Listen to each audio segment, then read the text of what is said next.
Testing, can you all hear me?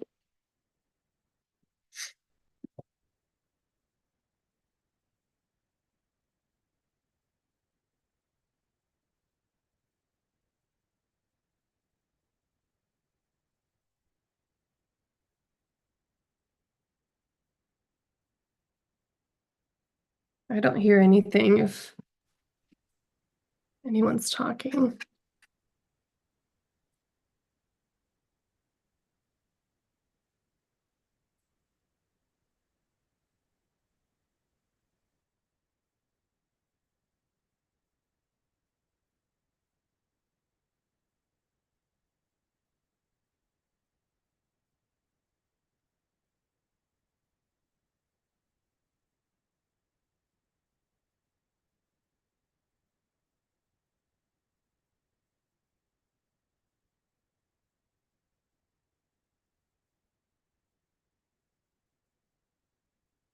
Microphone.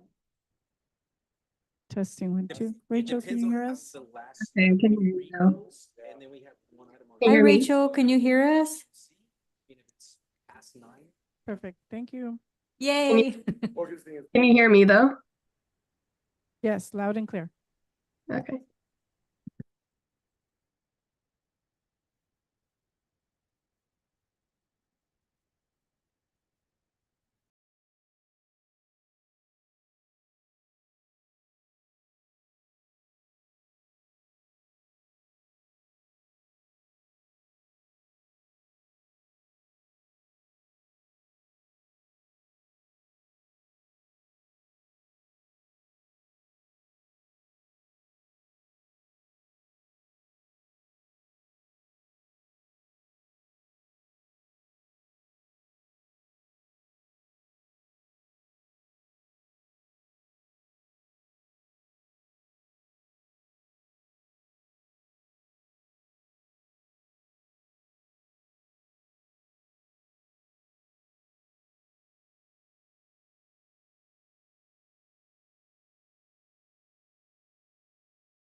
Yes. Absolutely on you, Mayor. Yeah, right. Mayor, oh, Mayor. Oh, Captain. Thanks, guys.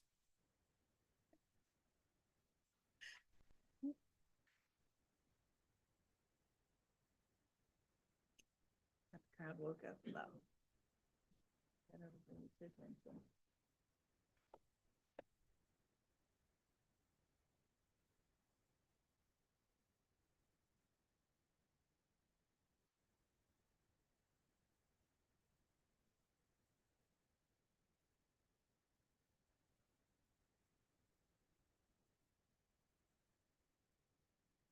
Good evening. The City Council and Local Redevelopment Authority Board meetings are now in session for the City of Riverbank.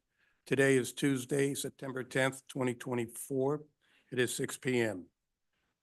Councilmember Hernandez is participating via Zoom pursuant to Government Code Section 54953, Subdivision 1 Alpha 1. Councilmember Hernandez, will you please make the required disclosures? Yes, thank you. I am participating remotely due to contracting contagious illness, which prevents me from attending the meeting in person. As a required disclosure, I do not have any individual over the age of 18 present in the room with me. Thank you. Please rise. Councilmember Barbara Martinez. Please follow me in this salute. I pledge allegiance to the flag of the United States of America and to the republic for which it stands, one nation under God, indivisible, with liberty and justice for all.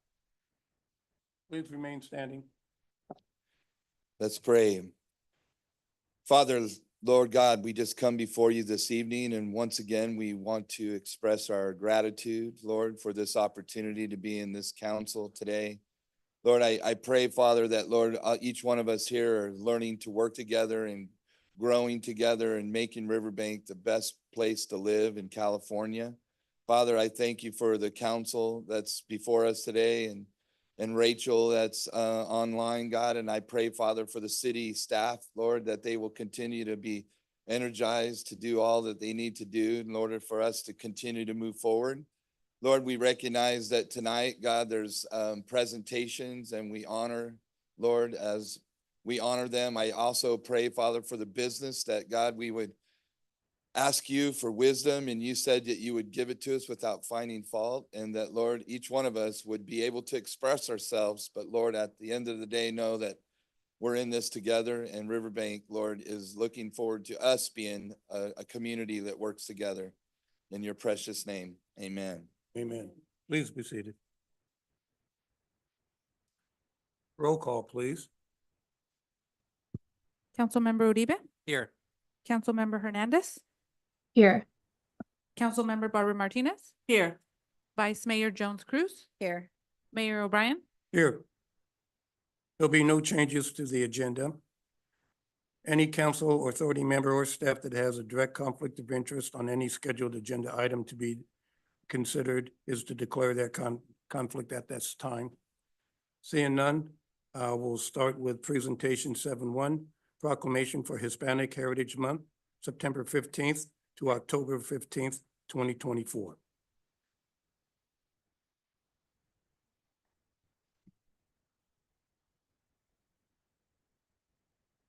I'm coming down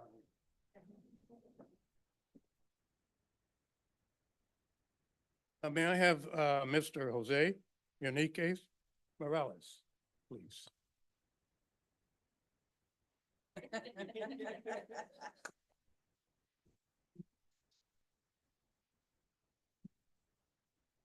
I hope we didn't catch you off guard. Well, the City of Riverbank Proclamation, Hispanic Heritage Month, September 15th to October 15th. Where the City of Riverbank is committed to continuing to build a welcoming and neighborly community, embracing diversity and fostering equality for every resident. And whereas Latinos and Hispanics have enriched the Riverbank community and played a vital role in Riverbank's economy and workforce with the cultural, educational, and political influences. And whereas residents of Latino and Hispanic origins make up 57% of the city's population, making it the largest race or ethnic minoritized group in the city. And whereas Latino and Hispanic Heritage Month is the opportunity to celebrate the vibrant traditions of peoples whose ancestries can be traced to Mexico, Central America, Caribbean, South America, and Spain. And whereas the Hispanic community has had a profound influence on our city through their strong commitment to family, faith, hard work, and service. And whereas Mr. Jose Enrique Morales, Puerto Rican from Guatemala, thank you, Puerto Rico, come to the mainland as a teenager and settled in Riverbank in 2004. Jose has served the Riverbank community for over 20 years as a volunteer for the Central Valley Community Resources and as the head chef for the crab feed, senior citizens brunches, veterans lunches, and several other functions. He is the vice president of the Puerto Rican organizations United for Development and is proud to share his Puerto Rican culture through the delicious foods he's cooked for his friends and family. Now, therefore, let it be resolved that the City Council of the City of Riverbank hereby proclaims September 15th to October 15th as Hispanic Heritage Month and invite all to celebrate the contributions that have been made to our city and our communities by Hispanic Americans. Signed today by me. Hey. Now, we need to get a picture, but before we get one, here's another surprise. You get to speak. I just want to say thank you for picking me, all of you guys. And thank you. You're welcome. And thank you. This is beautiful. So let's stand up. Mayor of the council, come on down and around. You want us all standing behind the table?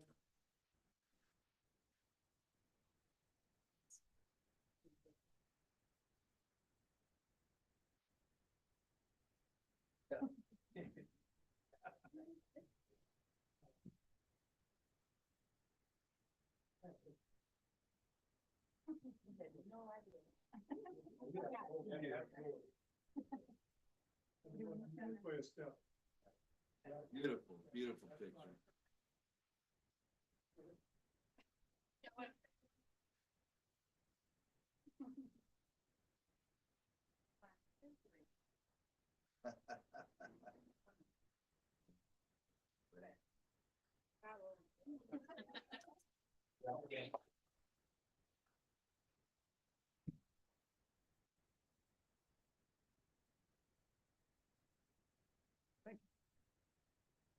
Oh, yes.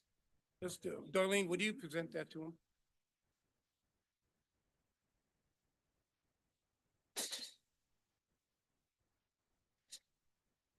He thought it was going to be a boring meeting. Yes, thanks.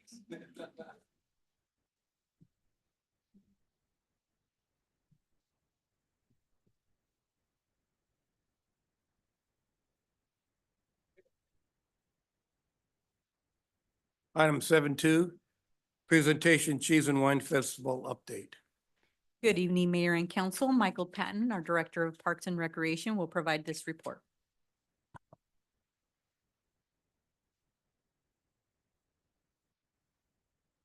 Perfect. Good evening, Mayor and Council. As the weather cools down a little bit, we are getting closer to Cheese and Wine, and we wanted to provide you and the city and residents an update where we are in the planning process 1 month out.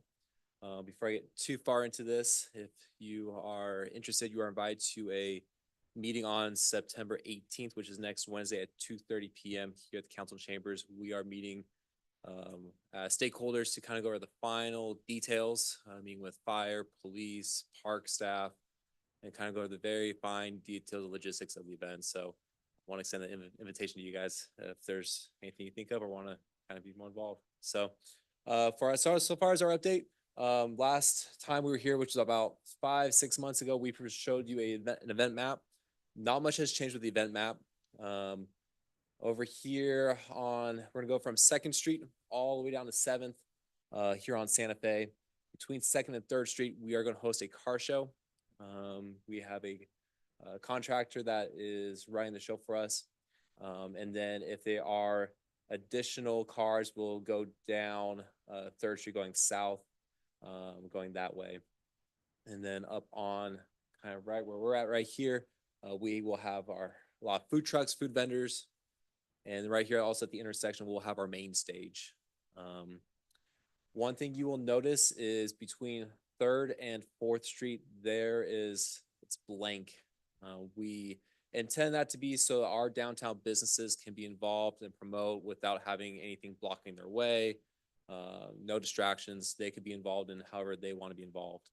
And then in this downtown area, we will have alcohol sales. We will have the roads blocked off, fenced in, and then over on Fourth Street, we'll kind of have some barricades going to kind of funnel people in that way. We'll have security ensuring that alcohol is not leaving the area and also alcohol is not entering the area that's not permitted.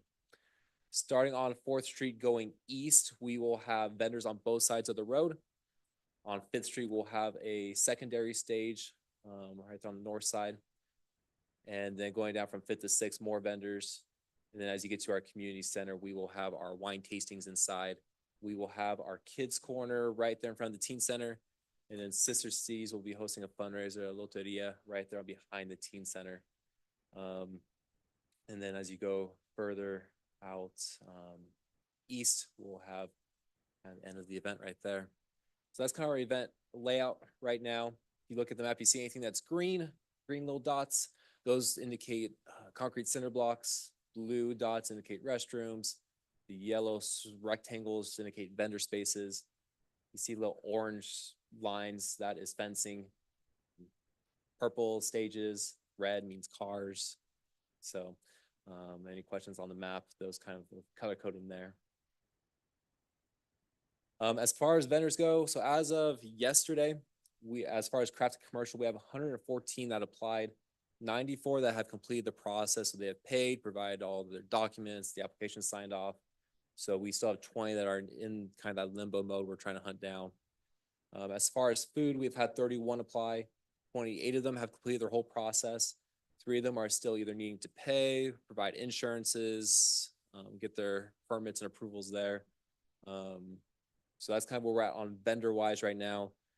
As the craft and commercial vendors, they don't require, the restrictions aren't as stringent as food vendors. So if we do have some that come late, we'll gladly take them. If we have food vendors come in a little bit late, that might be a case by case situation that they have to deal with the county.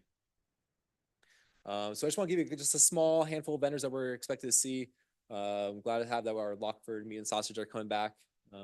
Cousin's Maine Lobster, rolled ice cream, some good pizza, some tacos coming in. We also have some good crafts, some face painting. This was a 360 cameras coming in. So we do have some really unique vendors coming in this year. I know one of the things that was requested this year was more focused on homemade handcraft. We do have a ton of those. We have been limiting the number of info booths that come in or things that are duplicates. So we're going to see a lot of unique, diverse booths. You're not going to see a row of all the same knickknack that you have there. As far as entertainment goes, we do have our event schedule out. We do have our main stage, which both stages are local bands, local entertainment. With this event, we really want to make this year Twitch is focused on supporting the locals. So on our main stage, we have entertainment beginning as early as 11 a.m., going all the way to 6 p.m. And then on our second stage, which is on our 5th Street, we kind of tie into kind of that Hispanic heritage, where we'll have dancing horses and then groups that focus on that heritage playing there. And then confirmed with Norma, we'll have Ballet Folklorico also performing as well. So we have some great entertainment going on planned out. One of the things that we also mentioned with this event is wine tasting sessions is very important and crucial. So we do have 3 sessions on the Saturday, noon to 1:30, 2 to 3:30, and 4 to 5:30. Tickets are $30 each, and each session will hold to 150 people. Currently, right now, we have 41 tickets that are you've been claimed for. So it's about a little less than 10% of our tickets have been there. We have been noticing that each day more and more tickets are getting bought. We're noticing that trend, and we fully expect that the day of people will come and buy their tickets. Last year, one of the complaints we have heard is those pouring wine were random strangers pulled off the street and just pouring and having a fun old time. We contracted out with a group that are professional servers that are educated on the wine. They'll come nicely dressed, and they will be educated in pouring well. We also have contracted with Elegant Event Designs to help with the decor, so the event space looks nice. A little bit on the tasting. We do have a couple wineries. We actually had 2 more commit today as of when I submitted this presentation. And so Peltier Winery and Oak Farm Vineyards they're present to serve their own product and educate. We also had Gallo come in today, and they said that they'll be present, as well as, give me one moment here. I can give you the exact name of another winery that committed as well. It's in the email somewhere, but anyway, so we have another winery that they'll come in today come in. We also have Consumnes and River Farm that will be donating their product, and we'll have our staff there to pour it and talk about it. But also part of the wine tasting, we also have an olive oil and vinegar table. We'll have a vendor there that they'll provide samples and kind of give recommendations on, pairing that with the certain flavors of wine. We also have a brittle vendor, sourdough bread vendor. We'll have craft beer and a charcuterie platter. So it's a lot of that will come with the ticket. So whoever comes in with their ticket doesn't have to buy sourdough bread. It's all included in that price. As well as we do have our wine glasses for 2024. Each ticket will include a complimentary glass for that. Another thing I was brought up was the kids corner.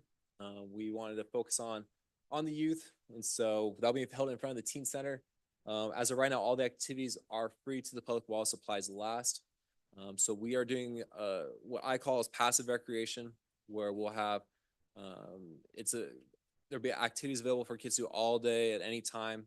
But we're also having a schedule to where kids can come in and do an activity at 10 a.m. and then go do check out vendors and come back at 11 and something brand new. So we have had some questions on some of these items, so I want to clarify a little bit. So story time, the library, they're coming in, they're going to do story time. The story is the sour grape. And so they'll do an activity there too, as well as decoration. Bracelets with LRA. So right here downtown our business, they'll go out there with bracelets and charms, and kids can make them with them. Wine glass painting. We don't have legit glass for the kids, but we do have a kind of little sippy cup with a paper inside that they can decorate and have their drink there. And then the cheese and grape tasting, they'll take that in and have some nice different cheeses we'll have with different kinds of grape juices that are non-alcoholic that the kids could enjoy. Michael, maybe putting wine glass in quotations maybe would help out a little bit. We figured that if we do it that way, it'd be a good Mother's Day gift coming around with a legit glass going around. But we're doing cheese and cracker houses, so kind of gingerbread house with the cheese there. Grape stomping, kind of get that fun little activity there. DIY grape slime, and then we'll do some paint sessions at the end. And so again, these will be on the hour. So if supplies runs out, we'll have other activities kids could participate in. So if we run out, it's not like bummer, there's nothing to do. We also partnered with a local business called Little Explorers. They were at our Tuesday market here at the plaza. They will also be on site with their own activities as well. So there'll be plenty to do for the kids, the little ones there, at the event. Other activities, like I said, we have a car show. We have over 430 registrants involved. I talked to our contractor, he's anticipating about 50 to 70 cars at this event by then. As mentioned before, Sister Cities will be doing a fundraiser with the Loteria behind the teen center. And then we're doing our sip and stroll. We've gone up and down to the businesses in person, hand off packets and information on how to be involved. 3 businesses have committed to being a part of that as of right now. We'll have a beer garden in the plaza, and then we'll have live entertainment as well. We're also planning on decorating downtown with some of the Edison light bulbs going across and kind of brighten that up a little bit. Now you make downtown look very fit the vibe. As far as marketing goes, that was one topic that was questioned last time we were here. We partnered with Cumulus Media. They'll be running radio ads beginning September 30th, and they'll be on Cat Country 103, The Hawk 104.1, K-Hop, and K-Win. So 147 radio commercials will be played. On top of our contract, they'll be doing social media. So they'll be doing the paid ads and organic ads on their social media platforms. To give you an idea, our social media has about 1,500 followers. With the radio stations, they have a lot there. They attract not only Riverbank, but Modesto and all the Stanislaus, San Joaquin Valley area. And so they'll be doing a combination of feeds, reels, stories to help promote the event. We've also been posting on our social media, the city's social media. We have created our own event, which has over 6,000 respondents if they're interested in the event. And in the past month, we've had engaged with 15,000 on our event content. As far as our budget goes, this is the fun one we want to talk about. So a few months back, we came in with projections with our projected revenue, our projected expenditures, and we came in with a anticipated profit of $2,772.99. Obviously, things come up that we weren't anticipating. Our revenues are lower than we expected, and our expenditures are a little bit lower, but higher than in some areas that we wanted to be at. Currently, right now, we're staying at a deficit of $12,991.72. One thing I do want to note, though, is our revenues are set at, except minus the day of earnings, they're set at what they are right now. So our festival revenues, those are our vendors. That's as of today. So if we get more additional vendors, that number will increase a little bit. Obviously, beer sales, we haven't sold any beer as of yet, and our wine tasting tickets, we're expecting to sell more as we get closer. Sponsorship, we don't anticipate in getting any more sponsors for this event. That's the total sponsorship we have received in cash. Merchandise, that'll come from the wine glass sales that we've received. Going to our expenditures, our advertising is a little bit lower than what we anticipated. Our entertainment increased a little bit. We had our contract in place, and then we've received multiple requests that dancing horses is a must for the event. And we include them in the contract for that. Rents and leases, that includes your fencing, your portable restrooms. We looked at what was used last year for their projections, and we found a great company that was able to cut us some deals there. And one big thing that we're doing less this year is less fencing. Permits and licensing, that's going through the county. Our website, all of our licenses for the website need to be updated. So our website fees are paid off for the next 4 to 5 years. So this is a one-time fee that won't see for the next while. Security, we have Ontel Security as part of their sponsorship. They're not giving us cash, but they are donating their labor and staff to provide security for the day. Supplies, that number has obviously gone up more than what we anticipated. One expenditure that we misunderstood and didn't anticipate was alcohol.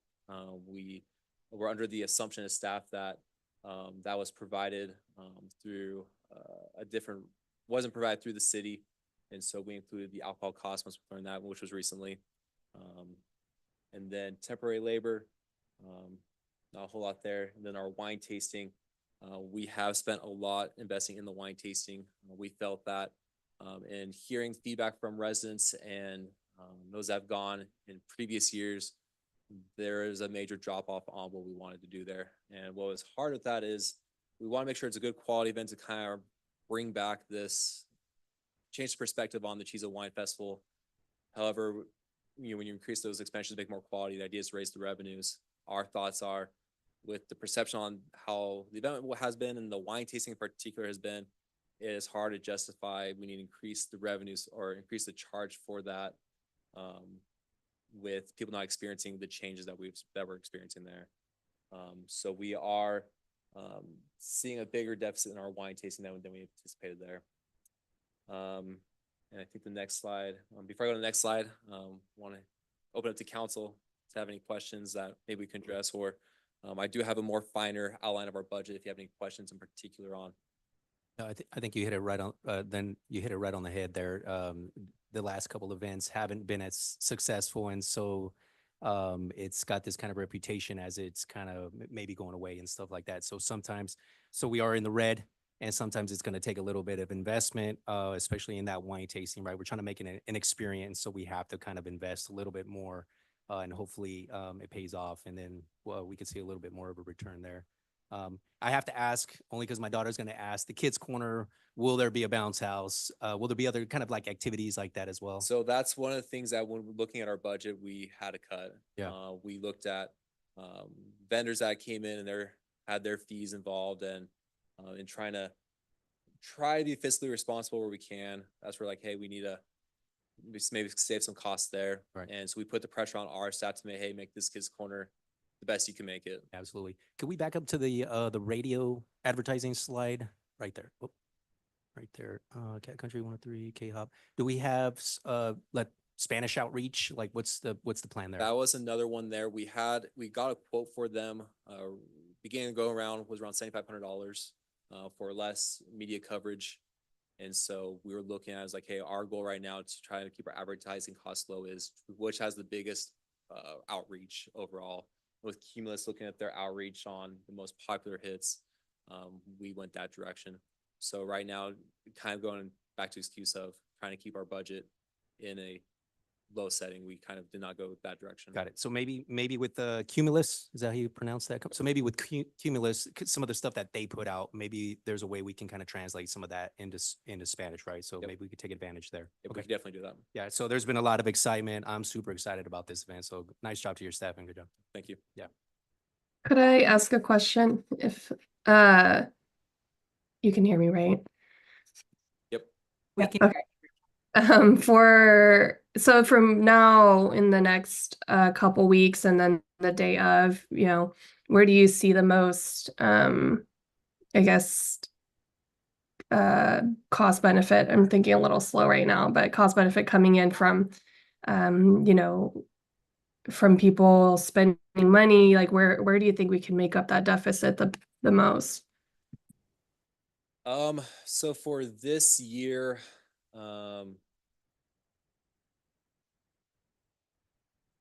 one thing that we were definitely going to push on, and the day of stuff will definitely be beer sales. I think last year there have been some talks on how maybe we can promote better our revenues for beer sales. And so we're working with our local partner and trying to figure out ways to get that better. We're going to send them information and get their perspective on where to best set booths where we can get, maximize our dollar, maximize our efficiency on that one.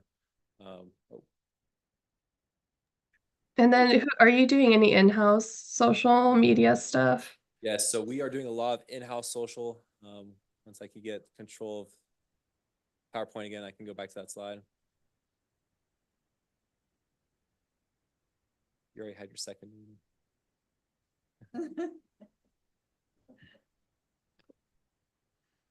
So yeah, in-house, we've been posting on our city social media pages. We've been posting on our Instagrams. We have, so the city also has a Cheese and Wine Facebook page dedicated just for the event that has about nearly 10,000 followers. We also have created a specific special event, I don't know the right terminology, but page for it, to where we have 6,000 that respond that are interested. We've made a major progress recently when we've been making posts on these pages, we get one positive post gets 3 comments of, this is the worst thing ever, what's going on. And so we've kind of now switched our momentum on. We're being quote unquote on the attack, on being polite, but I would say snarky-ish in a way in our responses of, we'll come back this year, you give us a try. And with that, once we started doing that, we started seeing more comments of looking forward to being here. So we've kind of taken the approach of, I'm not sure if you guys seen the Twitter for Wendy's, how they've got some nice comments there. We've taken a nice professional approach to kind of follow on that. And so we've seen some positive feedback on that one. If it's not too labor intensive, I think it pays off well to do like organic, like partnerships with the vendors that you have like collaborative posts with and that'll all automatically share to their networks too. And I think it's just always positive to show the partnerships. Yeah, so we have highlighted our sponsors decently. We plan on releasing a vendor list once we get that finalized and highlighting and tagging our vendors, and getting them involved.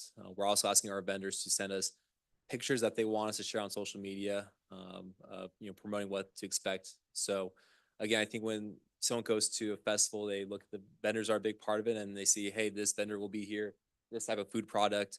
They want to see that. I think one of the vendors is again unique of rolled up ice cream. Let's say, hey, this is a unique opportunity to have this type of thing if you want it, or we're having lobster come in. That's something that I don't think has been done at the festival. So again, I think those fun things that we will do plan on highlighting as we get a little bit closer and finalizing our vendor list. Darlene? I just want to say, what you have proposed is exciting. It looks like it's looking from a new perspective, so I like that.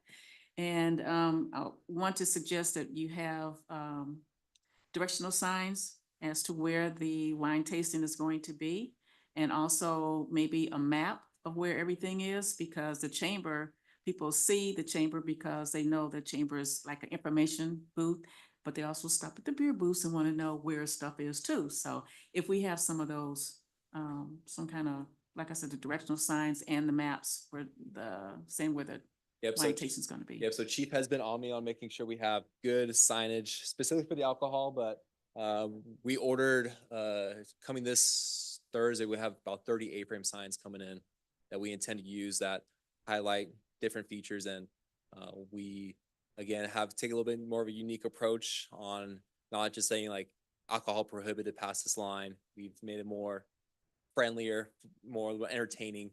And so our signage it fits the vibe, the design well, but also they're clever remarks on them. So we try to have those fun and not say, hey, info this way. We want to make sure that's a little fun thing when you read it, you get a good chuckle. So I just wanted to say thank you, and this brings me joy. I mean, you might be surprised I said that. I was like, yeah, I just really appreciate that there was some consideration with downtown businesses.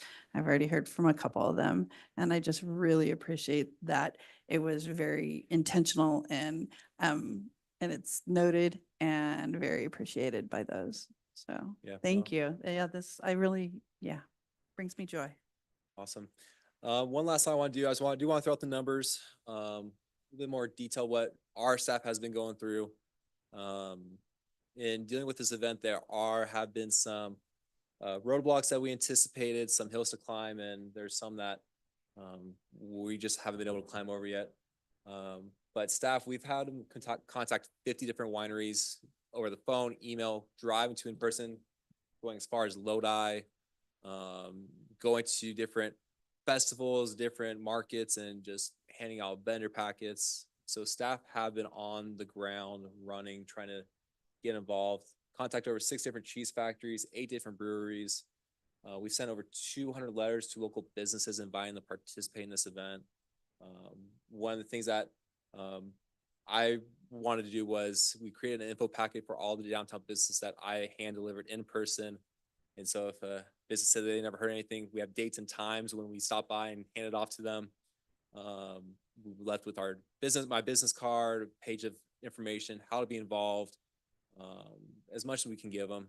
And so it's not all been done over the phone and on a computer. We have the 4 of us in staff have been all over the place trying to get this event going.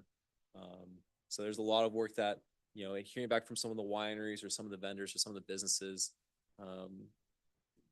we can tell that by how this event goes can project us to a better year next year, or maybe a little worse, depends on how things go. So, but yeah, I want to turn the time over to council if they have any questions I may be able to answer. We've been asking you questions. My turn.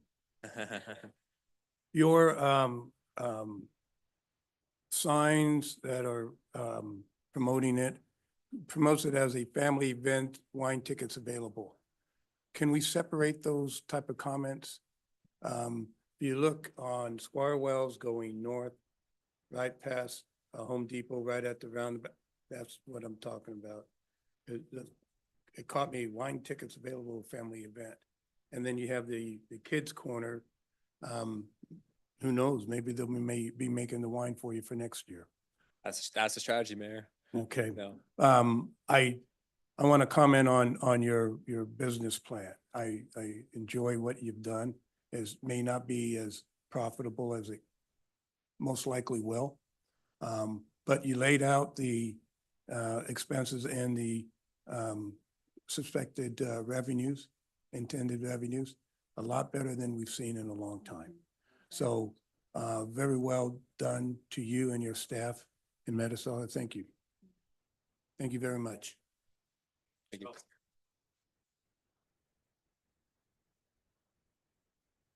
Right, item 7.3, presentation water restrictions update. Cody Bridgewater, our Director of Public Works, will provide this update with some new mandates from the State Water Resources Control Board. Mayor, members of City Council, tonight I'm here to present to you California's new strategy, Making Conservation a California Way of Life. So what it is Making Conservation a California Way of Life is a new regulatory framework proposed by the State Water Board that establishes individualized efficiency goals for each urban retail water supplier, which the city of Riverbank is. These goals are based on the unique characteristics of the supplier's service area and give suppliers the flexibility to implement locally appropriate solutions. Once implemented, these goals are expected to reduce urban water use, helping California adapt to the water supply impacts brought on by climate change. California has always experienced large swings between dry and wet weather, and due to climate change, these swings are becoming more severe. Recent storms and flooding seen statewide following years of back-to-back extreme drought make clear the importance of staying prepared. Hotter and drier periods that are increasing in frequency, reduced snowpack, and drier soils are making our water supplies more vulnerable. As part of the state's all of the above strategy to expand storage, develop new water supplies, and promote more efficient water use, the proposed regulation seeks to cultivate long-term practices that help communities adapt to California's ongoing water challenges and lessen the need for the kinds of emergency water use reduction targets that were important in recent droughts. As part of the proposed regulation, urban retail water suppliers, not individual households or businesses, will be held to annual urban water use objectives.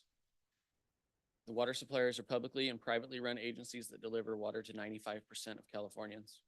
Regulations give suppliers significant flexibility to meet objectives in a way that works best for them. To meet annual objectives, suppliers must use a wide variety of tools to encourage customers to use water wisely indoors and outdoors. Some examples include education and outreach, leak detection, rate reform, incentives to plant climate-ready landscapes, and rebates to replace old and inefficient fixtures and appliances.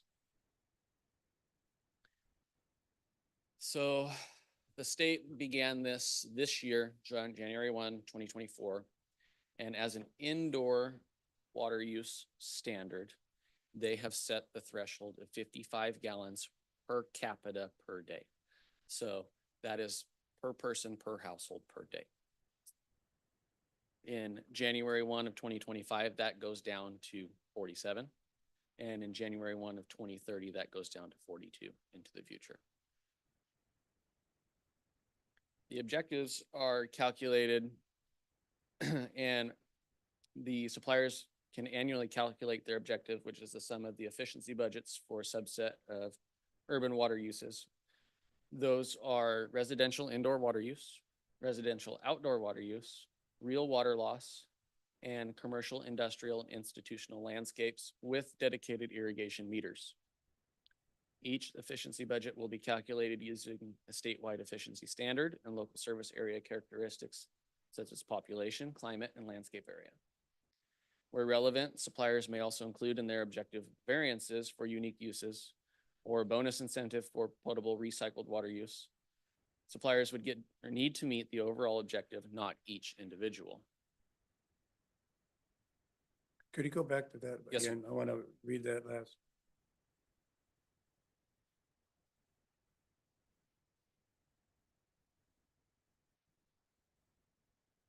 Okay, thank you. So here's how the state calculates what we're required to do. So our total for the city of Riverbank is 115 gallons per person per day. They will take that over 365 days out of the year and they'll say, okay, here's your amount of water that you are quote unquote budgeted for this year. And it is our responsibility to ensure that the residents meet those. We do have a 11 gallon per person per day variance for irrigated agricultural lands. So we get that extra incentive. Otherwise, we would be at 104 gallons per person per day. And then we have our standard base budget, which is the indoor use, the real water loss, the outdoor use, and the CII landscapes, and any other bonus incentive if we were to use recycled potable water, things of that nature, which we may be able to in the future with the expansion of the wastewater treatment plant. We may be able to tap into those incentives as well. So the residential indoor use, as I stated earlier, through December 31st of this year is 55 gallons per day per person. And then January 1 through 2025 through 2029 will go down to 47 gallons per day per person. And the way you calculate that indoor budget is simply your usage times population times 365 days per year. For the outdoor use in, I believe it was 2018 or 19, the state of California partnered with a company called Eagle Aerial Solutions. And they actually flew over the entire state of California and performed calculations on how much irrigatable landscape each individual property and city has. So they did aerial flyovers and they said, okay, you know, Cody, your house has 800 square feet of grass, 200 square feet of bushes, and, you know, 400 square feet of dirt that's not currently irrigated. And they said, this is your overall irrigatable space in your property. And then they added that up and they said, city, this is your irrigable land that is within your city limits. And they used the effective precipitation in inches per year, as well as the evaporation rate for our climate area. And they calculated this 37 gallons per day per person for each individual, or for the residential outdoor use. And so each property essentially has their own budget, but the state has lumped it all into this 37 gallons per day per person for residential outdoor use. And you'll see in July of 2030, that landscape efficiency factor will actually go down. So with the 0.8 calculation, that gives us our 37 gallons per day per person. When 2030 rolls around, that will actually go down because the state is assuming and hoping that we will implement some things that we already have, like our turf replacement program, rebates for maybe better irrigation systems, for more water use efficient irrigation systems for homeowners, things of that nature.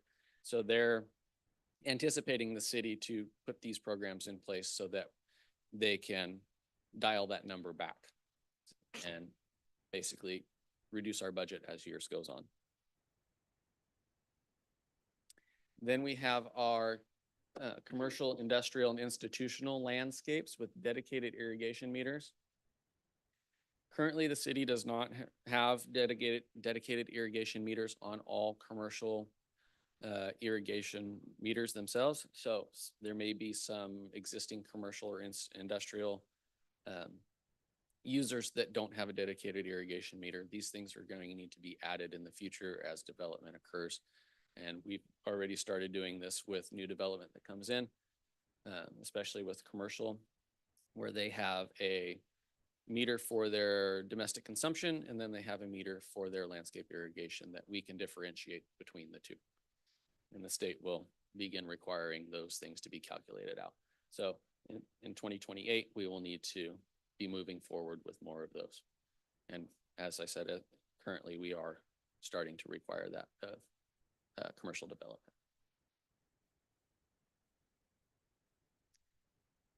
And then we have our water loss budget.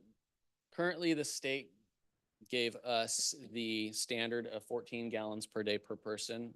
We do have a request in to have that adjusted to 43 gallons per day per person based on our water audits that we perform each year.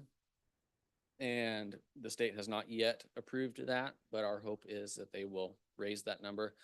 And if that's the case, then our 115 will go to 148 gallons per day per person, which will improve our overall budget and give us a little bit more of a buffer to meet the requirements of the state.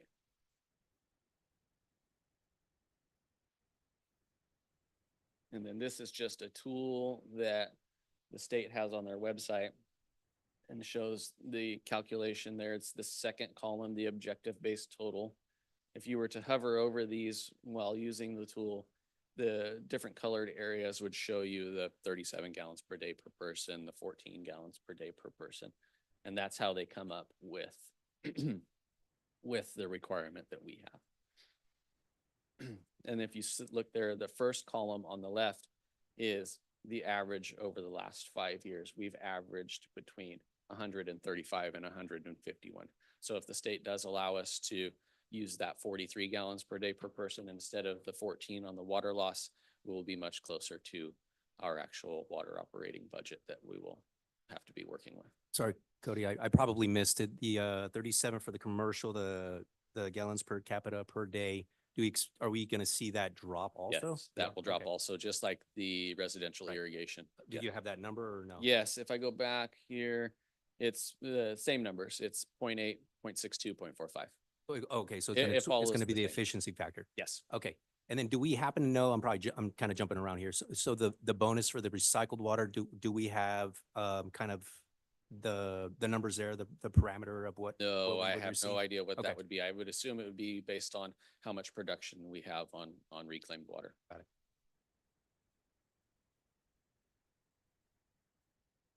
So with all that fantastic information, the state has actually partnered with another company, Flume Water. And what Flume Water does is they have basically a meter that can be installed in a customer's meter box, and it just sits next to the actual customer water meter that calculates their usage throughout the month.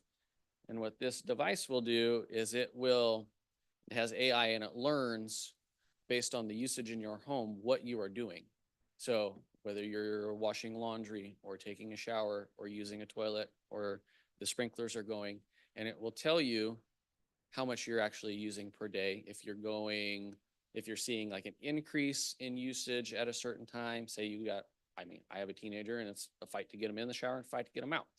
So you can tell your teen, hey, look, you were in the shower for 35 minutes yesterday and you use this much water. So it can be pretty useful, right? Or if you're looking to make home upgrades and you need new appliances, okay, well, my washing machine uses a ton of water, but my toilets are good, right?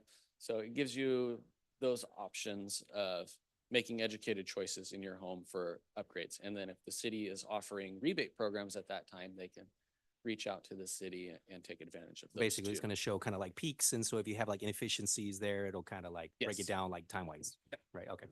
I'll give you a little bit of background on this. So they partnered with DWR to conduct studies to quantify benefits and impacts associated with the 2030 indoor residential water standard. And that includes a saturation end use study featuring disaggregated data and detailing indoor end uses of water. And Flume finalized the contract with the Department of Water Resource on June 1st. So they manufacture a DIY water monitoring device that helps consumers monitor their water use and reduce their consumption by 15%.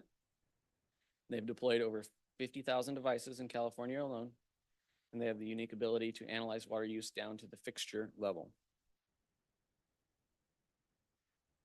So Flume is a cost-effective DIY sensor that attaches to the existing water meter and captures flow in 5-second intervals. And the real-time water consumption data is transmitted to the cloud. Machine learning algorithms applied to identify consumption by fixture. And insight and leak detection provided via mobile app. And then the water agencies, the network shares consolidated data and analytics with the water agency. Is there a cost to this sensor? If you want to buy it on Amazon, they run around $250. But what Flume is offering is they will deploy up to 100 active meters in the city, and they're offering them free of cost. So there is a $30 registration fee, and the way that Flume operates is you say, so the plan is to send a mailer out with a water bill, and if customers are interested, they can reach out and request a meter. Flume will send them a meter with an activation code, and I believe it's a $30 activation fee. Once that activation code is used, then they get a $30 rebate back. So it's to ensure that the customer doesn't just order the piece of equipment and not do anything with it. So once it's installed and up and running, they get their money refunded back to them, so it's free of cost. So as long as there's 100 active, right? So if they get 90, No, it would. doesn't matter. It doesn't matter. Individual. Yes. If the individual would like to sign up and they're the only ones that sign up, they would still get their money back. And But who does the installation? it would be the homeowner that does the installation themselves. It's simply an elastic band that wraps around your water meter. There's not a lot to it. They said most of the installation is entering data, so user information, things of that nature. It's an online portal that they have to go in. They said it takes about 30 to 45 minutes to set up. So to participate, you must be located in California. These ones must be located within the city of Riverbank and be a Riverbank water customer. Sign a data sharing agreement, provide 5 years of historical monthly billing data, and it must be a single family or multifamily residential home.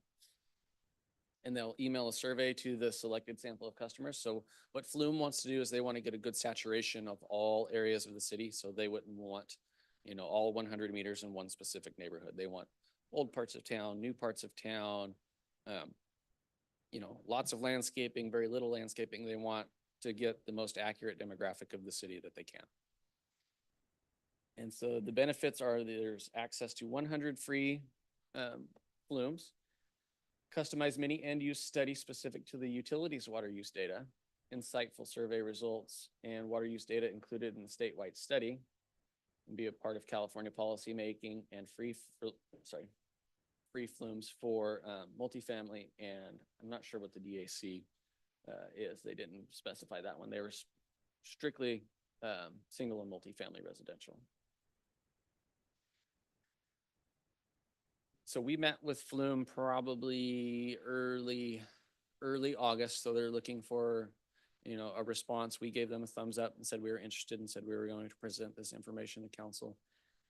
They did say if you don't get a lot of interest from the public, we can issue specific data points where we would like information throughout the city, and city staff can actually go install the equipment themselves so that we can utilize that information and see how the use is being done in the city.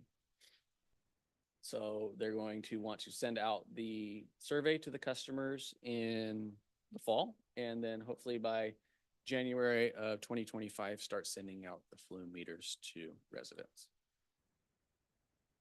And with that, I'd be happy to answer any questions that you may have. The state has an odd way of looking at results that they need. The outdoor use should be probably set to the type of landscaping versus the square footage of it versus, the time of year instead of by the number of occupants in the house. Yep. That will not change the needs for your plants. If you're a single person and you have a large landscaping, it doesn't make sense. If you have an O'Brien-sized family on postage stamps, it doesn't make sense to have 350 gallons a day just to water that. So I'm concerned about the way that the state is calculating it. I do like the proposed credits, if you will, for the for the improvements at the wastewater treatment plant for potable water reuse, for not only for aquifer recharge, but agricultural use and whatever. That's a plus for the city if we can get to that point. But there's a lot of questionable reasons that the state gave for how they came up with the analytics. And while I always value the brilliancy of the state of California, I think that we should be cautious about providing them our personal data to put it in the cloud and have them monitor it. Anyone else? Please. Okay. Cody, thank you very much. Thank you.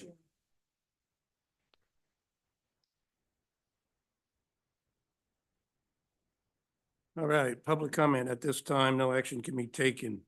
Members of the public may comment on any item not appearing on the agenda within the subject matter jurisdiction of the City Council LRA Board. Individual comments will be limited to the maximum of 3 minutes or as stated by 3 minutes. Time cannot be yielded to another person under state law. Matters presented during the public comment period cannot be discussed or acted upon. Gabby? Mayor Wade, oh, sorry, Kimberly Evers. Sorry. All right, Gabby. Hi, I'm Kimberly Evans. I'm just wondering if you guys were working on a theme process on Roselle and Morale with that turn. I'm seeing school buses having a hard time with that turn, and I was wondering if you guys would. Excuse me, 1 second. If you want to talk, please go outside. Thank you. Sorry, say again. Yeah, on Roselle and Morale, there's that turn, a really sharp turn, and there's bushes. So depending on which way you're going, if you're going towards Dollar General, and then you're making that turn, I'm seeing buses, no matter which way they go, they can't make that turn. So I was wondering if you guys were in the process of that. I mentioned it once before about that street, and it's very concerning with the school buses and buses. It's just too narrow for those buses. So I just want to make sure that you guys know that it's dangerous. Thank you. Okay. Olivia?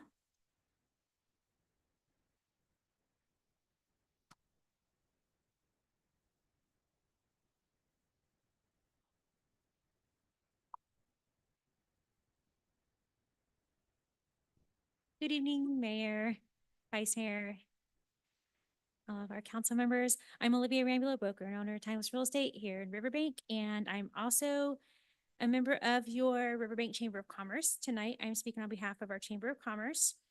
We do have a few events that are coming up. We do have our ribbon cutting for Save Mart on September 12th. It's at 10 a.m. We do have the GNC mixer on September 18th at GNC and Crossroads Shopping Center from 5:30 p.m. to 7 p.m. We do have Donna from Security Public Storage is having a morning mixer on September 26th from 8 a.m. to 10 a.m. We do have a tentative event to be determined on September 28th, so just save the date just in case there. We are supporting our Centennial Park ribbon cutting that's happening from 12 p.m. to 1 p.m. That's coming up on Saturday, this Saturday, September 14th. Okay, sorry guys, I have a calendar. 12 o'clock. Yeah, 12 to 1 I have down here. But we do have a few other things for coming forward. October 19th, I'd like to introduce with me today, I have our owners of Antigua Event Center who are actually part of our Chamber of Commerce and ambassadors as well, Elvira and Gonzalo. And they are having an event on October 19th. They're having a 20th anniversary ribbon cutting for to celebrate their anniversary. It's going to be at 5:30 p.m. to 11 p.m. at night here in Riverbank at Antigua, but I'm going to let them go ahead and speak and share some of the information because it's a very exciting event. Hello, good afternoon, Chamber. My name is Gonzalo and Lubina. We are the owners of Antigua Event Center. And this year we've been 20 years in business in town, and we like to celebrate and invite all of you to our celebration. There's going to be a ribbon cutting. We're going to have some singers, internationally renowned singers that actually is going to be a tenor, a soprano, and a baritone, and also a mariachi band and some fine international cuisine. And we're all like to invite you guys. And the entrance for the event is going to be $60 per person, but for the council members here, there's going to be 50% discount. So whoever wants to book, you're welcome. You don't like it? No, we should not get any discounts. Oh. No, Oh. we are ethical and we pay what the public pays. Yes, we are also offering the same discount to the Chamber of Commerce. So all the businesses in town. If I become a member of the chamber, I'll take you off on it. Application for you guys over here as well. I did send that over there today, so if you guys would like to join Chamber of Commerce or anybody else here, we'd appreciate that. Okay. Well, I would really be honored to have you present and be part of the celebration. And we look forward to be another 20 years and on. Thank you. Thank you. Thank you so much for having us. Thank you. And congratulations. 20 years is good, is a great milestone. That is all for comments, Mayor. All right. Thank you. Mayor, if I could just respond to the first comment that was made with regards to the intersection of Morel and Roselle.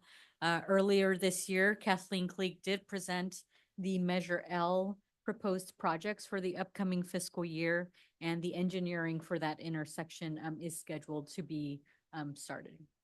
Mr. Homer has a comment.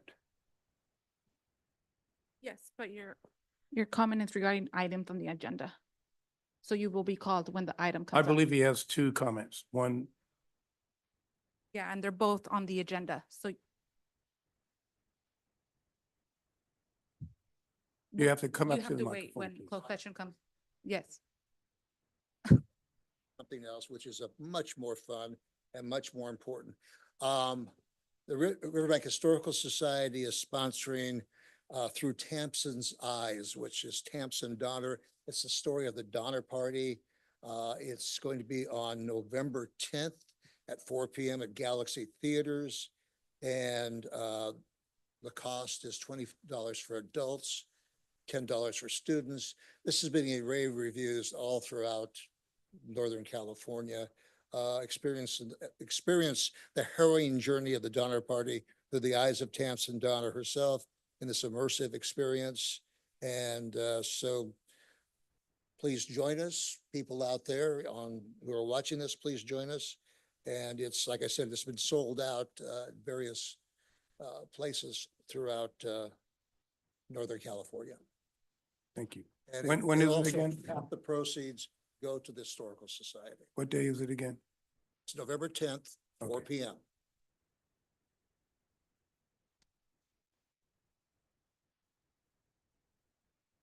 And you finish your comment on the Measure L updates. And so we'll look forward to that being engineered and worked on. Thank you. Moving on, item 9.1 waive readings, 9.2 approval of the City Council and Local Redevelopment Authority Board minutes for August 27th, 2024. Item 9.3 acceptance of the Riverbank Police Gate and Fence Project and authorizing file a notice of completion. Item 9.4 acceptance of the Patterson Road Sidewalk Project between Roselle and Highway 108 and authorization to file a notice of completion. Item 9.5, resolution accepting the public improvements for DMG Development LP for Crossroads West Unit 2. Item 9.6, resolution approving the purchase of BMW motorcycle for Riverbank Police Services and authorizing the surplus and sale of the 2018 BMW motorcycle number 18-03 to the Sheriff's Office. Item 9.7, resolution approving the addition of the Capital Project Regulatory Compliance Manager position and salary range to the city compensation plan and removing the Development Services Administration Manager position. Item 9.8, resolution authorizing the purchase of 1 acre of land located on APN 074-014-016 for the construction of well number 13 for $410,000 and allocating funds from the Water Systems Development Fees Fund 206 for the said purchase. Item 9.9, second reading by title only, an introduction of a proposed amendment for Title 11, Business Regulations, amending Chapter 119, Massage Body Works Establishment.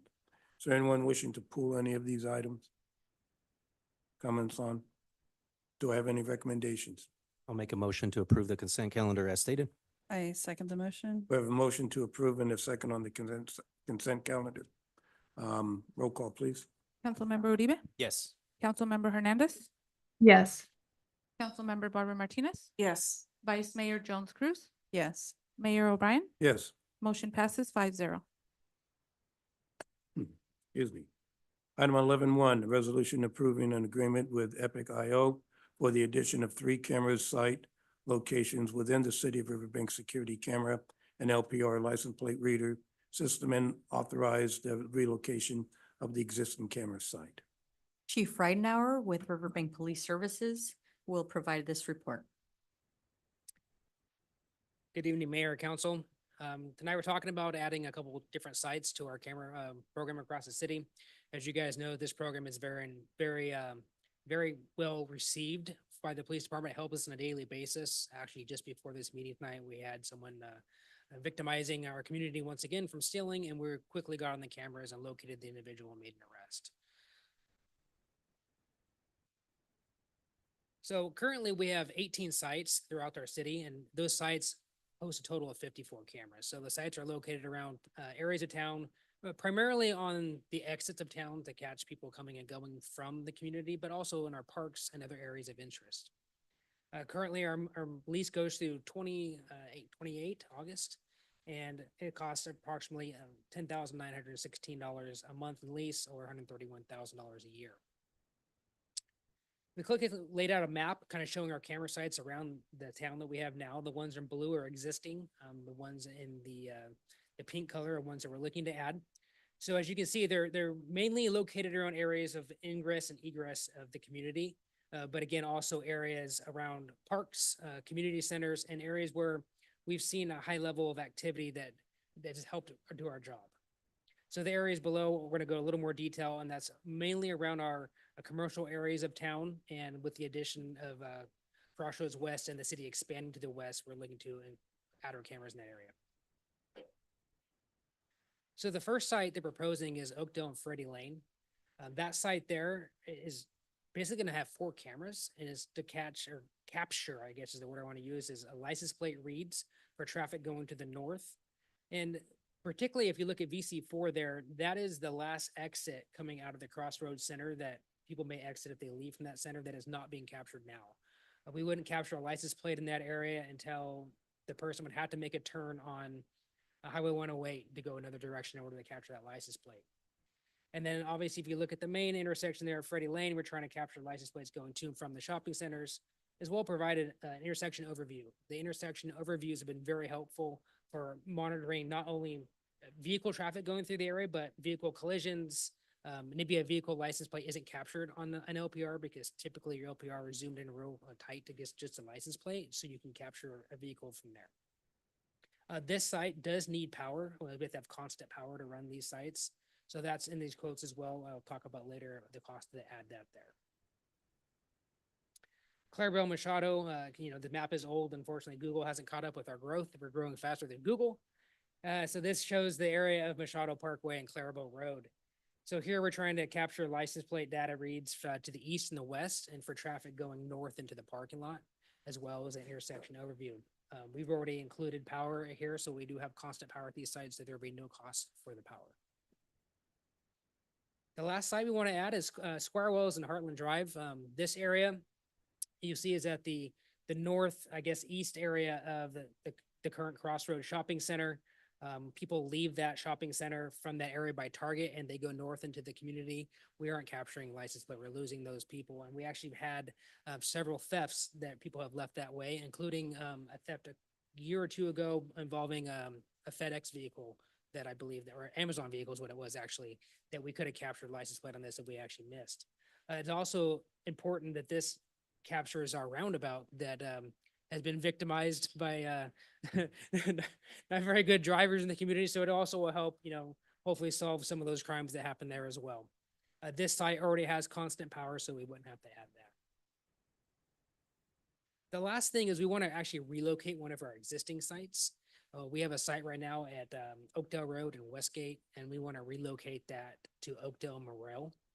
The reason being is as the community has grown and changed, that traffic is now, people are learning to leave or come and go from the city on Morel Road versus some of the other major intersections, maybe to get quicker bypassing things. But we also found this as an area, such a high volume of traffic, that this site would be better suited at this location.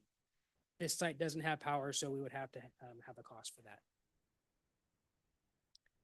So this is the cost of the total of the new sites. For the 3 new sites, we're looking at a one-time installation cost of $9,900 and a one-time cost to add that power location I was talking about at Oakdale and Freddie of $3,250. It's a little higher at this location because there's 2 different light poles. They have to go undergrounding for the power to go to there. So that represents the one-time cost, and then a monthly lease of $3,800 a month or $45,660 a year. It was important that we did co-term this new additions to our existing contract, so we're not extending our contract. We're staying within the same terms and still expiring August 31st of 2028. This gives us time to stay on our current cycle, and then as technology changes very rapidly, gives us time to reevaluate what other options are available to our community and find things that may be better. Maybe this is the best system there, but it gives us that opportunity. So this was a cost to relocate Oakdale Westgate to Oakdale Morel. As of today, this did change. I was working with Epic.io. We have a new sales manager there and kind of talking about our future with them and things that would be beneficial to us, because originally when we were a Telesite, it was a local company. They were out of series. We had kind of a gentleman's agreement that they would relocate sites for us free of charge. That did change once we re-upped with them a couple years ago to Epic. So we would have to pay those costs. As you can see, that cost to relocate that site of $1,700. They are willing to waive that fee for us with the addition of these 3 new sites, and also include an additional 5 moves of our choice of any of our sites through the end of our contract with the addition of this. So that's something that did change today. So then again, the total cost, you have that one-time cost of $17,100. That'll actually be deducted of $1,700 because they're going to waive that move for us. And then the monthly lease is the same as earlier. I spoke $3,800 a month or additional $45,660 a year. And again, it would co-term and expire August 31st of 2028. One thing to mention is our cameras have always been paid out of the public benefit fund. That fund hasn't been sustainable as well as we would like. So there isn't sufficient funding in that account to use to fund this project. So that's something that currently we'd have to bring back to council on looking at the general fund at this point in time for the addition of this. And with that, any questions? I just want to ask, hi. What's your opinion of the cameras? Have you, I know that everybody thinks it's useful, especially in your department, but have you had any issues, any problems that you see? No, actually, they've been very beneficial. I've had very little to no negative feedback from the community. We did have one site that we had down by the community center park that had the flashing blue light. Someone was complaining about it being bright at nighttime. We explained the value of what was going on. She said, never mind, keep it there. It's perfectly fine, because we explained that it helps deter criminals by seeing the light, knowing they're being watched. And once they heard that information, they were very happy with that. And the technology itself. So have there been many updates to the technology, and is there data that you wish that you could capture, or has it gone down on you, or? No, it's actually increased. When we redid our contract a couple of years ago, all of our cameras were updated, and actually they updated it again about a year ago, just to get better reads. Technology again changes so quickly. And that's one of the things, one of the new sites at Oakdale and Freddie, they're actually all of them, the license plate readers are their newest camera now, which is another generation. It's already changed in 6 months, which will help us get even better reads. So that's the other thing, part of our lease agreement here is they do give us upgrades to new cameras as technology changes. You know, not just all the time, but you know, like about once a year, you know, if something's not reading properly, they will respond to that. They also notify me. I get an email basically saying a site's down before I even know about it, and then they're quickly scheduling it and getting it repaired. I have a couple questions. Are you able to get those gentlemen's agreements in writing? Yes, I actually received the new quote this afternoon that shows the deduction of that cost, and it's also written in there for the 5 additional uses as well. Thank you. And then also, could you say again which portion would come from the general fund, or is it the full proposal tonight that would be? It would be the full proposal tonight for that additional 45,660 a year.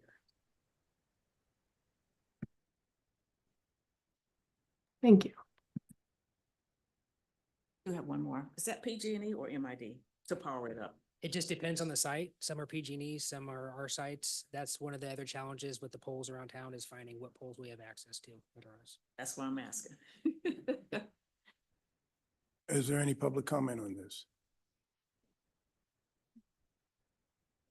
Please, come on up.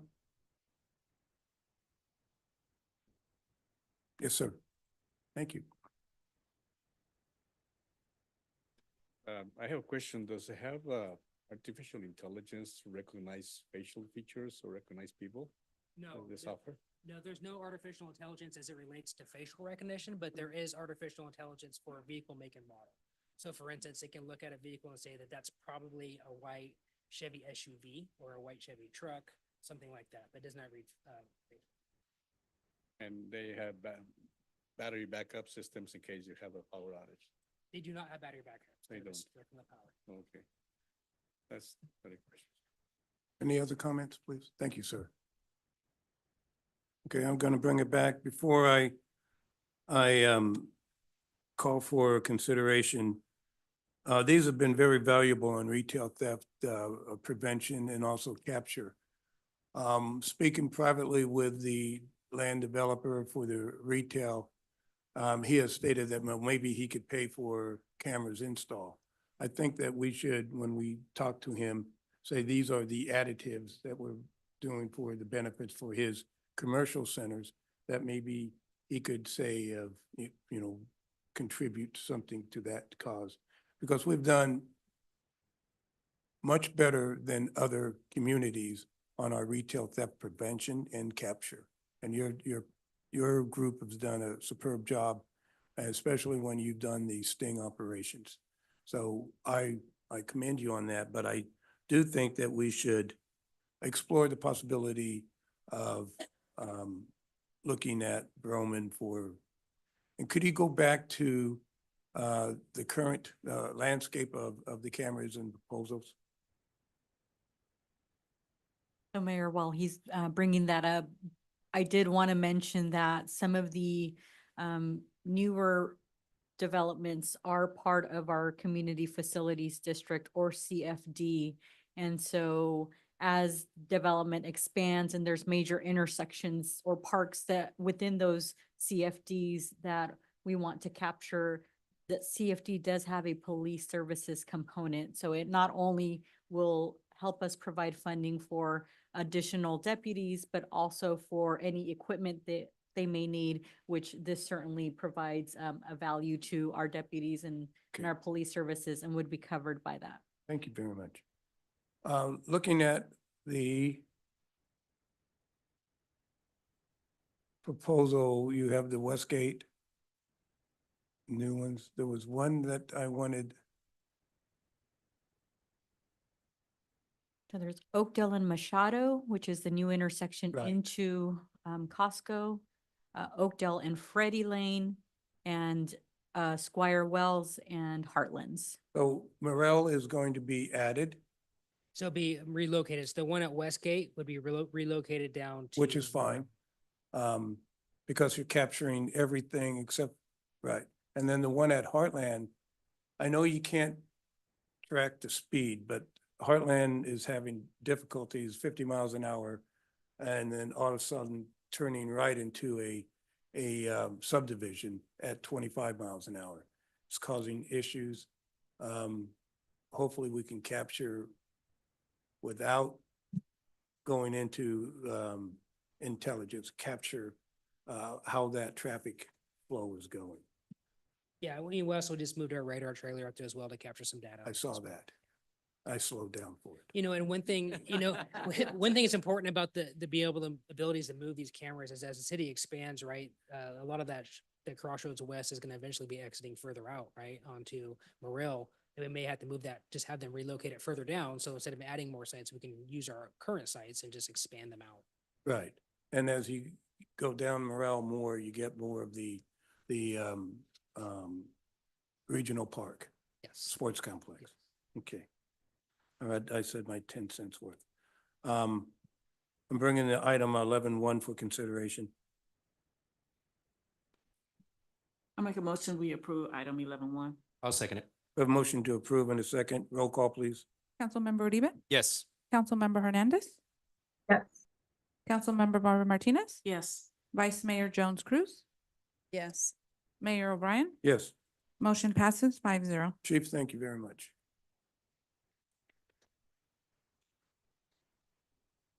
Item 11-2, resolution of concurrence and support of the fiscal year 23-24 Stanislaus Home Consortium and Stanislaus Urban County Consolidated Annual Performance and Evaluation Report, CAPERS. Mayor and Council, this item is being presented as part of our performance or part of our consortium and urban county duties that we need to do every year. And so Leticia Ibanez, our housing specialist, will provide the staff report on this item. Good evening, Mayor and City Council members.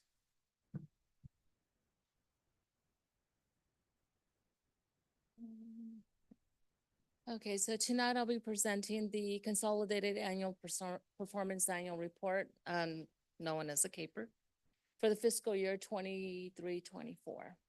And this will be for the Stanislaus Home Consortium and the Stanislaus Urban County. So the consortium and the urban county members, as the bottom, it states that we're part of the entitlement group since 2001. The lead entity for the consortium and the urban county is Stanislaus County, Stanislaus Urban County since 2001.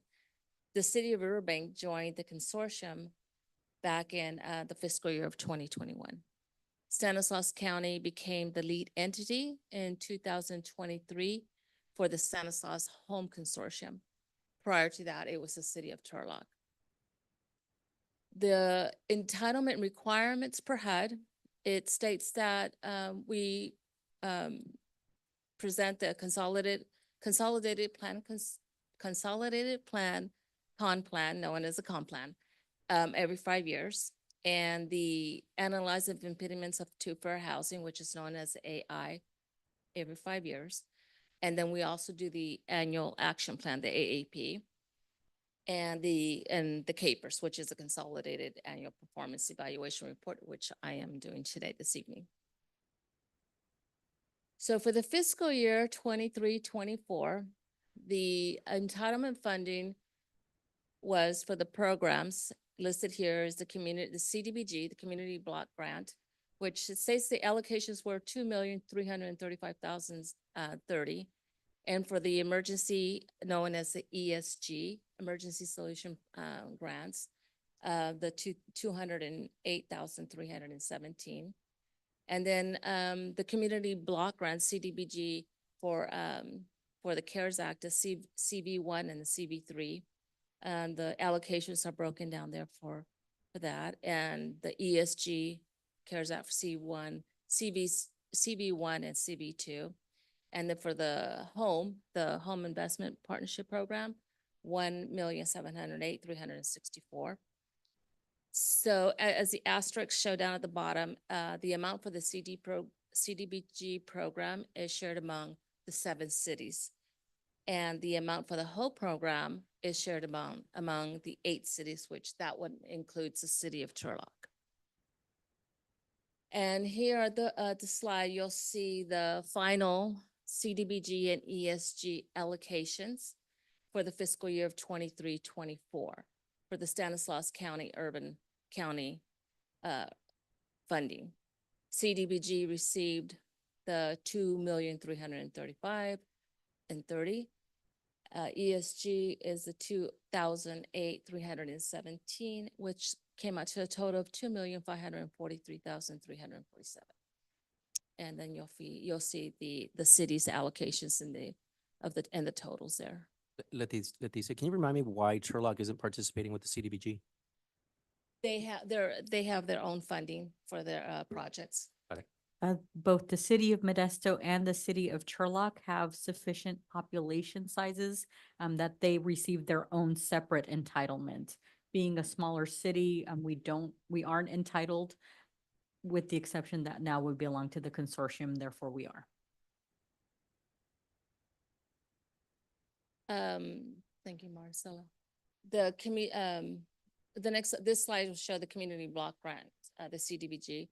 The community block grant, shows here the objectives, in which is directly to benefit the low and moderate income people, prevent and eliminate slum and blight conditions, and or meet a particular urgent community development need. The CARES Act for the CDBG, the objectives are all funded activities must be CDBG eligible activities and for the purpose of preventing and preparing and responding to COVID-19, which there's still funds on there. So for the fiscal year 23-24 projects, Stanislaus Urban County projects were Stanislaus County, they had the Modesto sewer infrastructure improvements. Ceres was the Morrow Village with the ADA and infrastructure improvements.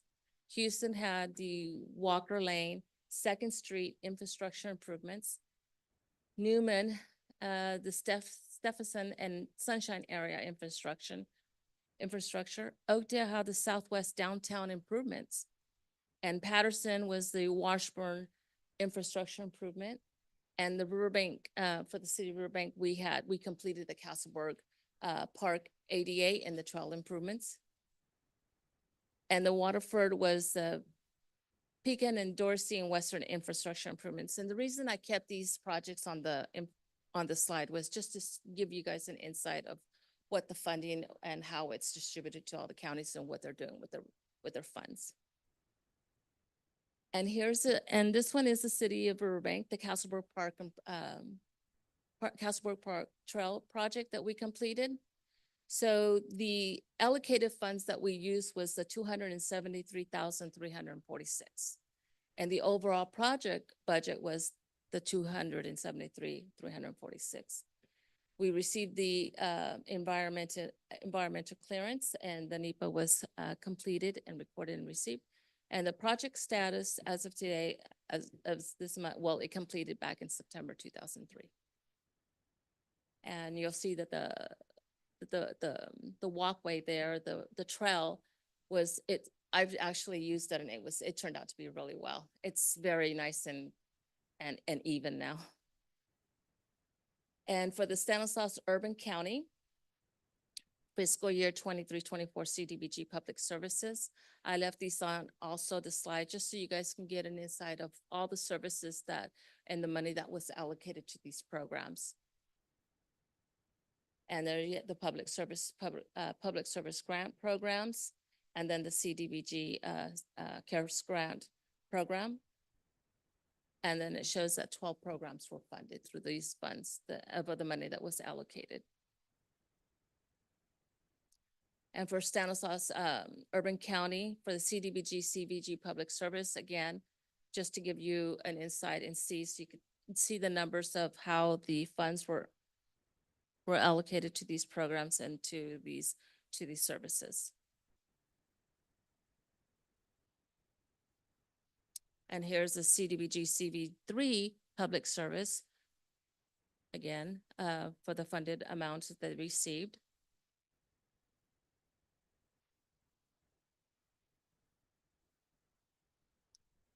And for the emergency, the ESG grants program, the purpose for this program is to engage homeless individuals and families living on the street, rapid rehousing homeless individuals and families, help operate and provide essential services in emergency shelters for homeless individuals and family, and to prevent individuals and families from becoming homeless.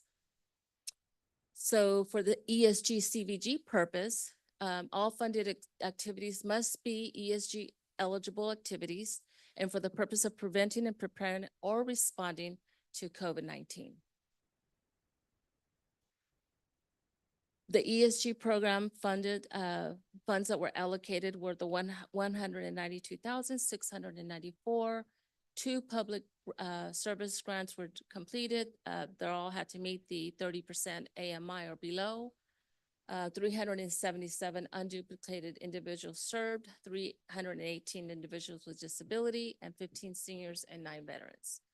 And then for the ESG program, CB1 and CB2, you'll see that the amounts of the allocated funds and the 3 programs were funded and one shelter renovation project was completed. And here is the shelter renovation project.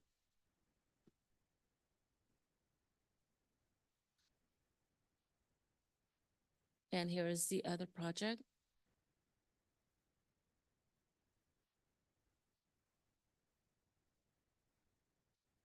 And then this is the home program for Stanislaus Home Consortium.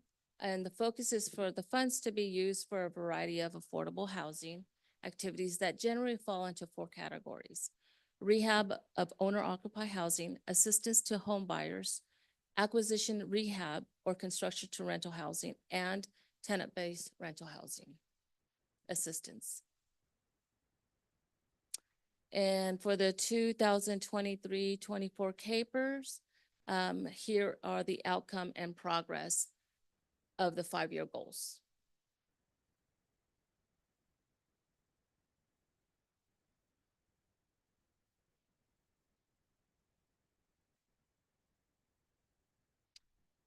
Public comment period. This is for the, from beginning August 16th to September 10th.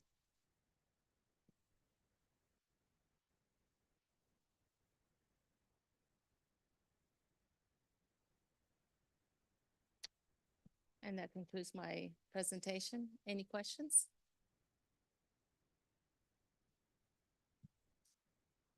Anyone from the public have any questions or comments on this presentation?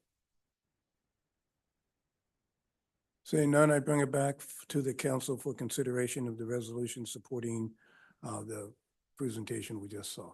Thank you, Mayor. I'll make a motion to approve item 11.2.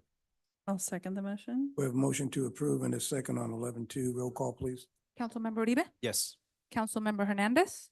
Yes. Councilmember Barbara Martinez? Yes. Vice Mayor Jones Cruz? Yes. Mayor O'Brien? Yes, Motion passes 5-0. thank you very much, and you do a great job. Thank I you, Mayor. appreciate you. I appreciate it. Thank you, Mayor.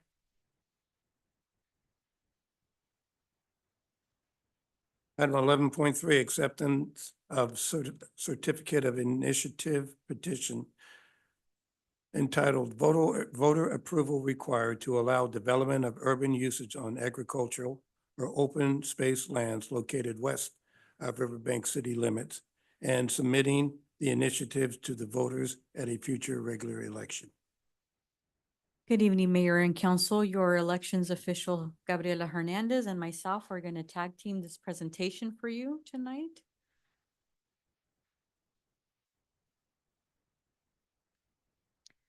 So the initiative that was before the vote for signatures this past summer had a summary title of Voter Approval Required to Allow Development of Urban Uses on Agricultural or Open Space Lands Located West of the City Limits.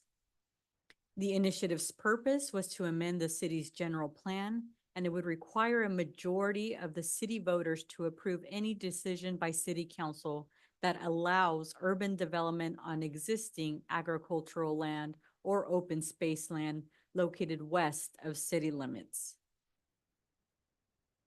Here is a map which reflects the area that is described as west of the city limits.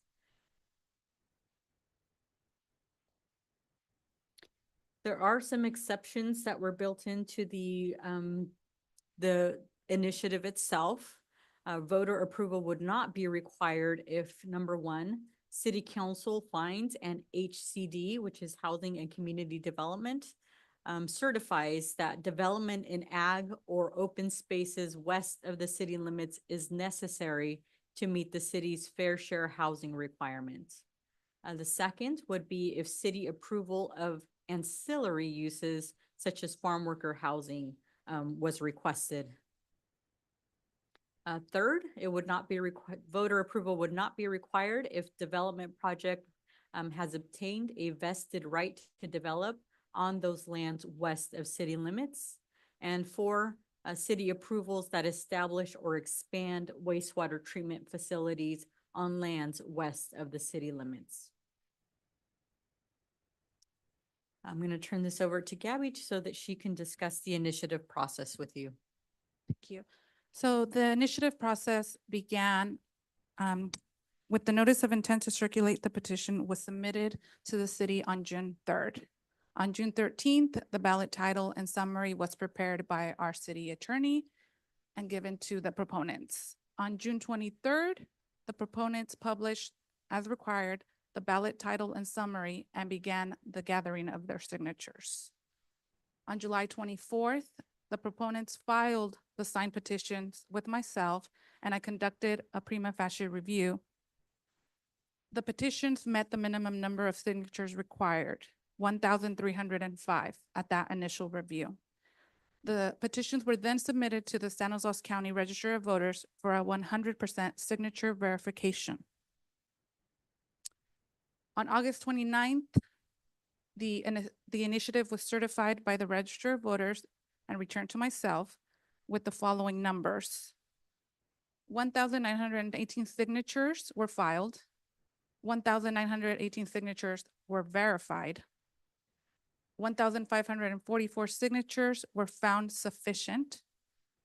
374 signatures were found insufficient, and 4 were found insufficient due to duplicate signatures. The signatures were found to be sufficient for a successful initiative petition. City elections official, myself, certifies that the results of the signature examination to the council that is included in resolution number 1, which certifies the results of this signature verification. So with the certification of the signatures as having sufficient signatures to be able to move forward, there are a couple of options that the city council can consider with regards to the initiative that was presented. The first is that you would adopt an ordinance without alteration to the language that was included in the initiative within 10 days after the petition is accepted. The second option is that you could submit an ordinance without alteration of the language to the voters at the city's next regular election, occurring not less than 88 days from the date of the order of the election. Just for some context, the November 2024 election is 56 days away. So that does not meet the less than 88 days away from the date of order election. Therefore, the November 2026 election would be the next eligible municipal election. The third option is that we could submit an ordinance without alteration to the voters at a special election, not less than 88 days from the order of the election, but not more than 103 days from that order. And the fourth option is to order a report by city staff pursuant to Elections Code 9212, which can evaluate the fiscal impacts of the initiative, the land use impacts, the infrastructure impacts, and the city's ability to attract and retain business and employment. That report would then be presented to the city council for further consideration. of the options. And so our recommendation to the city council tonight with regards to this certified petition is that you adopt a resolution that would place this initiative for the voters on the next regular municipal election in November of 2026. That concludes our report on this item, and both Gabriela and myself are available for any questions you may have, as well as our city attorney. Are there any questions before I open it up? Let me make some comments. Sure, Ken. Yeah. So I'm gonna go ahead and agree with this recommendation. So the last time we did a special election, it cost the city about 50 to 60,000, plus the staff time. It was pretty clear in the election code, section 9212. Proponent was aware when they filed it, that they weren't gonna make this election, this municipal election, that it would fall into the November election, and I do think that the voters should have a say in it. So when we do come to making a decision here, let's see, yeah, so I'll be going for, obviously accepting the signatures and then going for option 2, placing it on the next regular municipal election. That's all I got. Thank you. My only question was the cost of it, and I recalled it was about $50,000, so I wanted to make sure if I was remembering special election costs correctly. And they go up. No questions. I also agree that we should adopt the resolution. Okay. Councilmember Hernandez? No, I have no comments. It's pretty in-depth information. Thank you, Marisela and Gabriela. Okay. Open it up to the public for comment. Rich Homer? You have to leave? Okay. Ms. Agers? Oh, you were first. Okay. Go ahead, Mr. Pearson, then.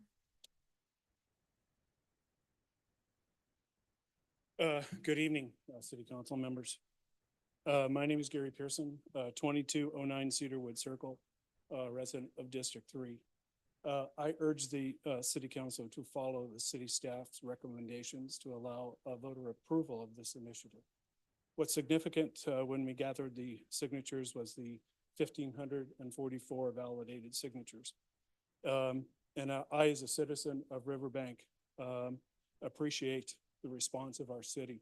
I think this is an extremely important matter to our city and to the future. And in regards to the Riverwalk project, which this initiative started, I have spent numerous hours reading through lots of public comment, reading through agencies, and 2,200 pages of a DEIR. This one, in this situation, involves prime ag land, and I'm an agriculturalist by training. So I would urge the council to follow the staff's recommendation at this time. Thank you. Ms. Agers?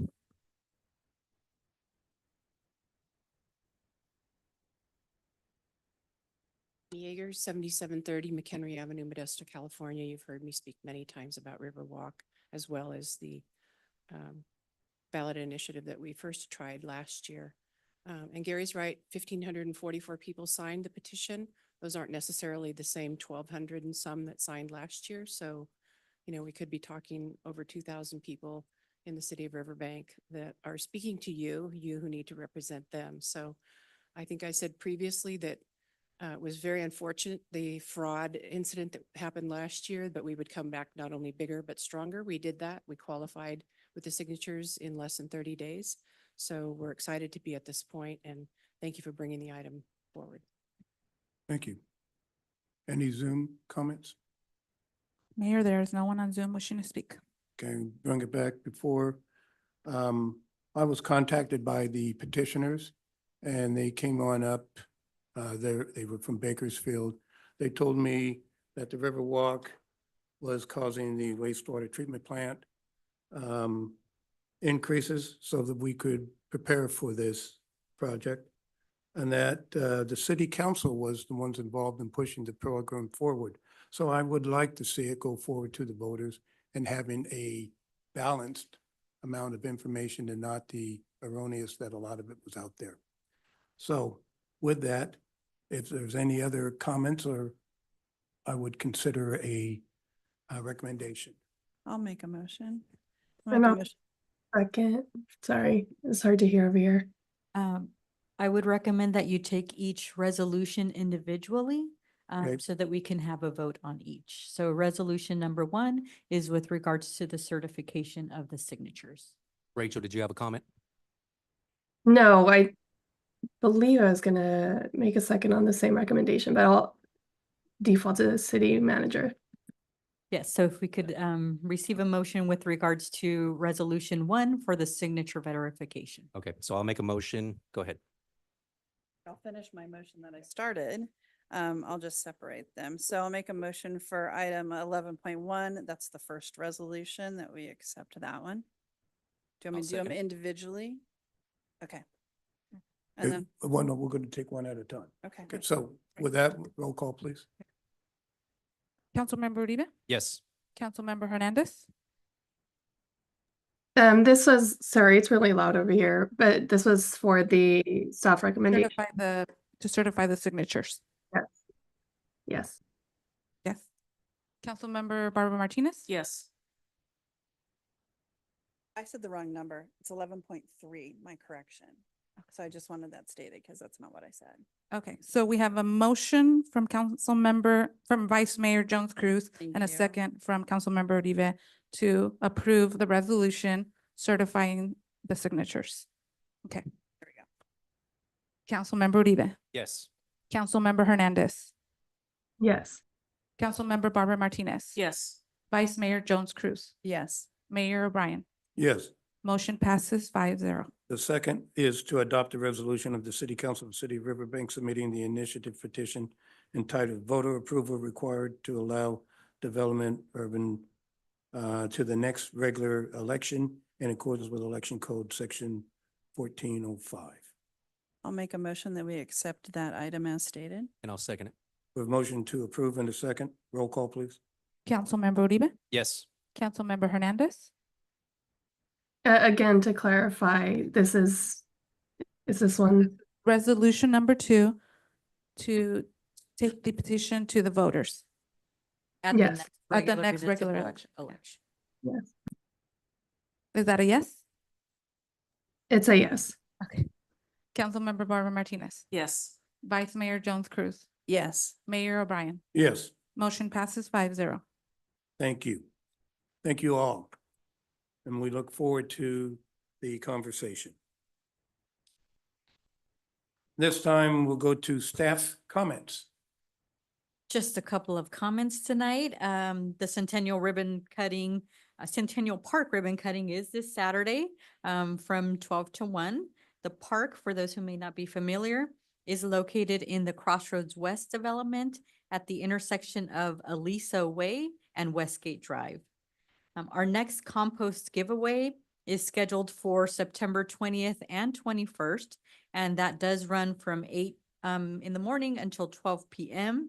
The giveaway is located at the corner of 2nd and Sierra. We do ask that residents bring their own bins or buckets or their trucks to be able to load that on, as well as their own shovels. Our housing element stakeholder meeting for developers and housing related service providers is tomorrow from 12 to 3. The meeting will be here in the council chambers and is also accessible via Zoom. Future workshops regarding the housing element will be held at the next Planning Commission meeting on 9/17 and at the next City Council meeting on 9/24 in order to provide for additional public comments. And that is all from staff. Thank you. Councilmember Hernandez. Well, first of all, I want to thank the staff and everybody for facilitating me being on Zoom. Then the Sir Optimus Riverbank is meeting regularly now, and I'd encourage anyone to join as they're fundraising for scholarships for young girls and women. Also, I want to thank Galaxy Theaters. I mean, they're having this push to be involved in the community, and it's been great seeing them host various events, which I'm sure Councilmember Barbara Martinez will speak more on. That is it for now. Councilmember Uribe. Thank you, Mayor. So I had the opportunity to have a meeting with Lance Christensen. So he is a representative from California Policy Center. Got to do a deep dive, 2-hour discussion about pensions and 401k plans.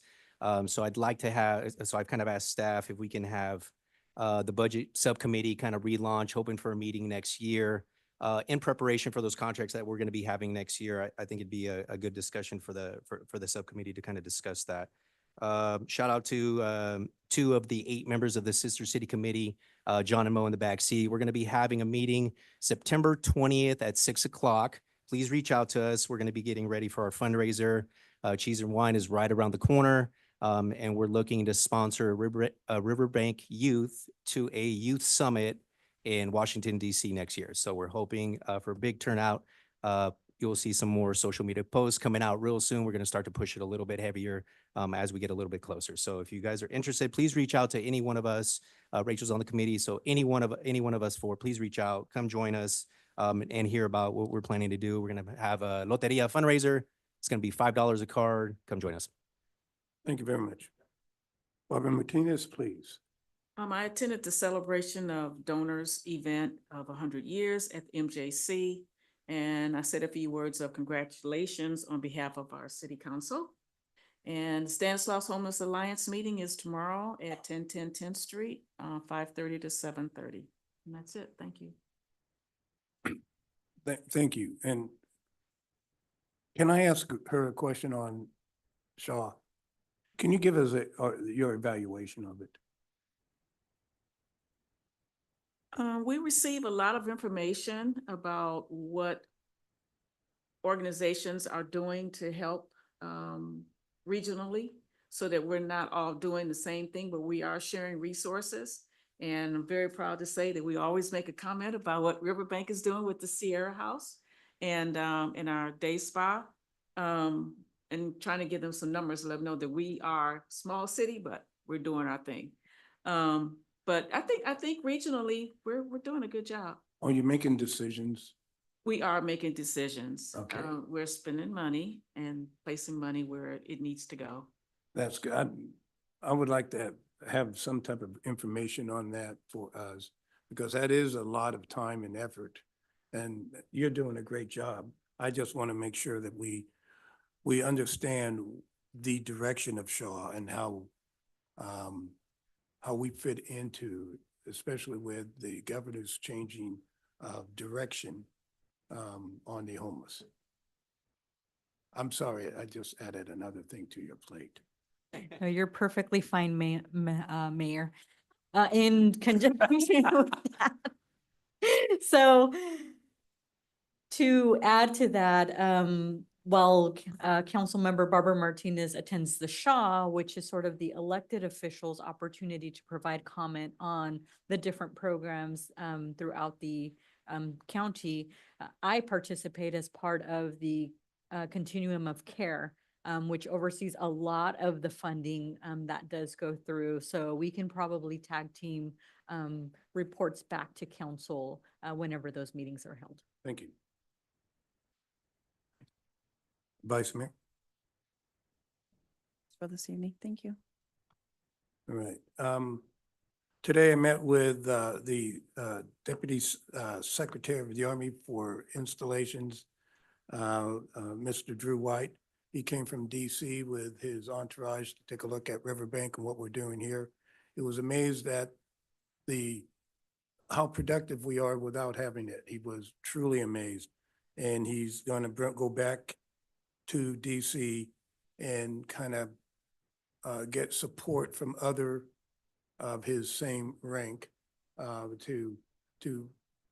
we're not gonna get the expedited conveyance, but we may get a long-term lease of 25 to 50 years, which would be excellent. We can start doing construction out there, and we can start getting completing the carbon sequestration, ethanol plants, all the others. So he was extremely pleased with what we're doing out here, and he commended us for our efforts over the last 10, 15 years.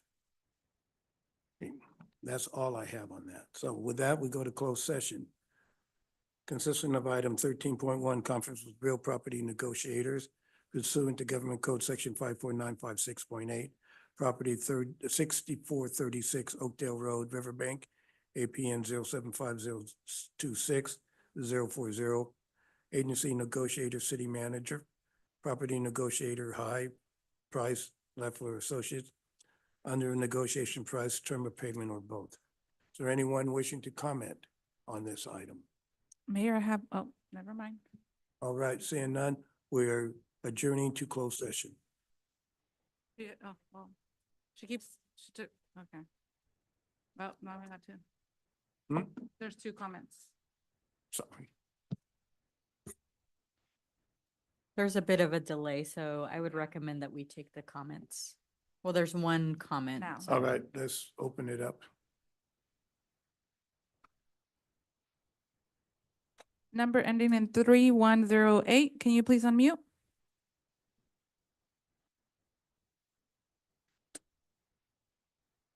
Number ending in 3108, can you please unmute?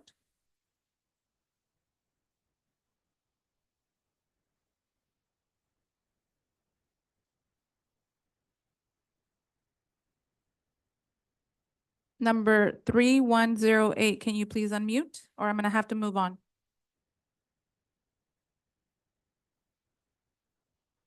I'm gonna move on. Ms. Gammon, can you hear us? Yes, I can hear you. Can you hear me? Yes, please go ahead with your comment. Yes.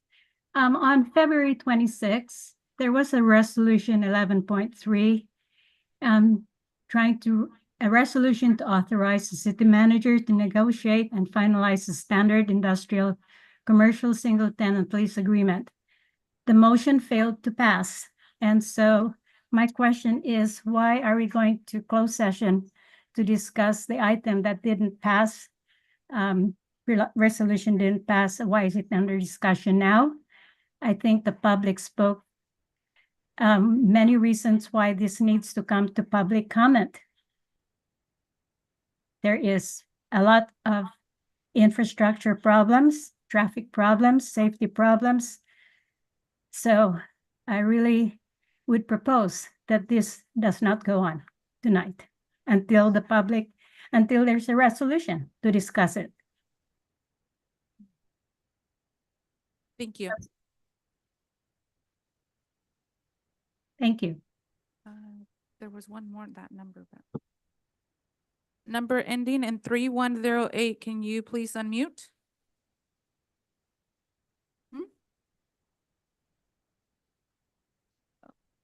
There I go. Number 3108, can you hear us? Well, we already moved on. Let's go to closed session. We're gonna have to move on. We can't hear you. Closed session. Good night, everyone. Have a great evening. Good night, Randy. Good night.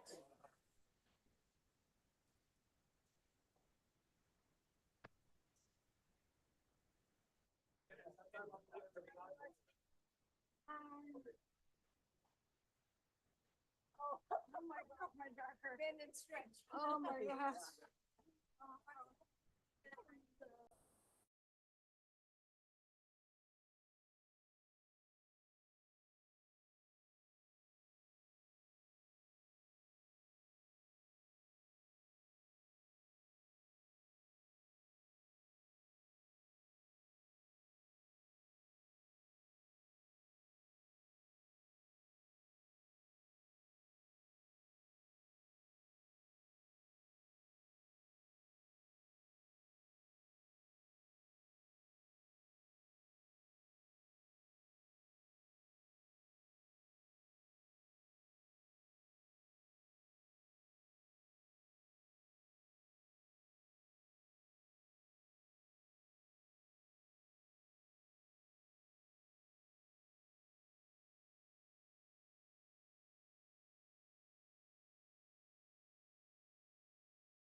City Council LRA Board reconvenes from closed session.